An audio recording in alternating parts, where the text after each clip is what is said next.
Dans une maison ancienne de littérature générale, il s'agit avant tout d'être au service des auteurs.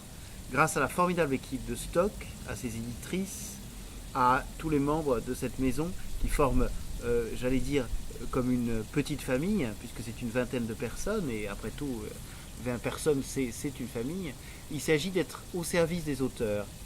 Au service des auteurs, c'est au sens propre quelque chose qui signifie une fidélité de la maison vis-à-vis des auteurs, une fidélité des auteurs vis-à-vis de la maison, et qui consiste bien sûr à la fois à tendre la main à ceux qui sont déjà là et à ceux qui ont déjà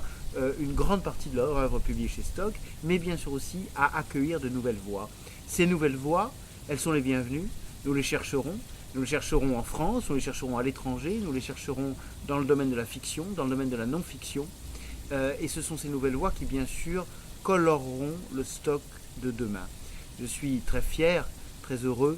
d'être dans cette maison après une longue aventure, ce qui me concerne ailleurs, aux éditions Grasset. Et je pense que Stock a tout dans une époque probablement un peu troublée de l'édition française, dans une époque où les auteurs cherchent une forme de sécurité, de confiance, de confort, mais aussi, et c'est très important, et j'y insiste, de proximité. La proximité, c'est de pouvoir travailler avec quelqu'un, avec un éditeur, avec un écrivain, en prenant son temps, en respectant ce qu'il souhaite, et ensuite en aidant, grâce aux moyens de la modernité, qui va de la commercialisation à Internet, en passant par la diffusion et la distribution, en aidant cet écrivain, cet auteur, cette nouvelle voix à trouver le meilleur accueil dans les librairies, dans le public, chez les journalistes.